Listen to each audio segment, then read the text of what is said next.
While he wrote this and was doing penance in the monastery, was he still practicing in secret, or was that impossible? That He had a lot of chutzpah. He did a lot of crazy things.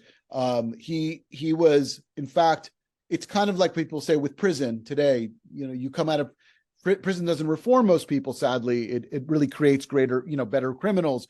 And he comes out like that. He comes out more passionate, more committed, and he figures out how to take advantage of the system.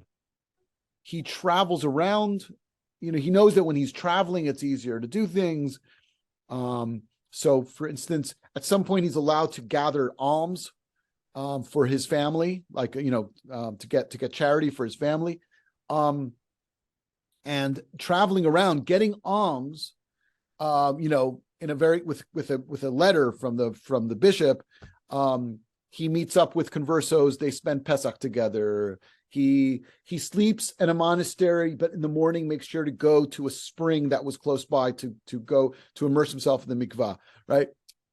This is the sort of life he's leading. He avoids certain foods. He avoids traveling on Shabbat. It's kind of he's able to actually almost increase. And like I said, while he's in the monastery, that's when he's learning all these new things about Judaism. That's when he discovers the passage about the 13 principles of Maimonides. That's when he starts reading these sections of Agadot and different things. So, yeah. And the end of his life. So again, similar situation. Someone in the family reaches out to someone that they thought would be friendly and wasn't friendly, gets arrested, and then everyone gets arrested, and then they are all burnt at the stake. There is a discrepancy.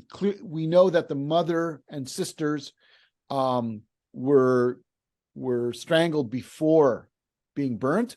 There is a machloket about Luis, because it seems from the trial that he was going to go as a martyr.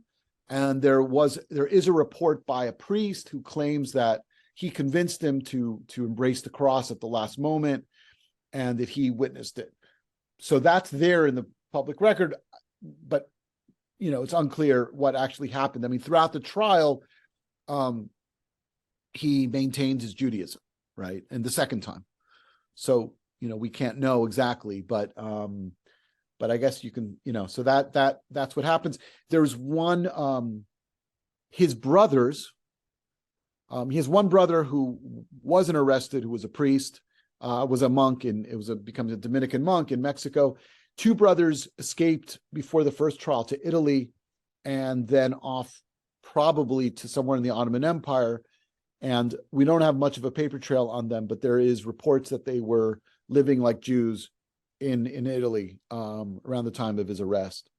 And one of his baby sisters was not arrested, and she survived. And there's a whole afterlife of the Carvajals that is in art and in literature, but also among people in the American Southwest and New Mexico and Arizona that claim lineage back to the Carvajal family and trace their Jewish roots that way. So which is something that I don't know a lot about, but is a fascinating modern postscript, I think.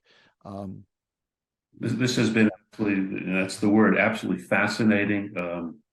I'm sure our listeners and the viewers have an appetite to learn more. And one way to learn more is obviously with Professor Perelis' book, Blood and Faith, Family and Identity in the Early Modern Sephardic Atlantic. And of course, as the new work comes out on the spiritual anthology, I urge all our viewers and listeners will send a link to the Princeton site. And again, Professor, thank you so much for this entertaining and enlightening presentation. Thank you. Thank you. And thank you for your great questions. They were really, they kind of kept me focused. And for your listeners, my graduate courses are online, and you can audit for a small fee. And you're welcome to come to Revel, YU.edu/Revel and learn deep, go deeper in all of this stuff, because it's, and I don't get tired of teaching it. It's strange. I find something new all the time. So my students, I think, help me with that, their questions and insights. So, well, thank you very much. Appreciate it. Thank you. Okay. Thank you. All right.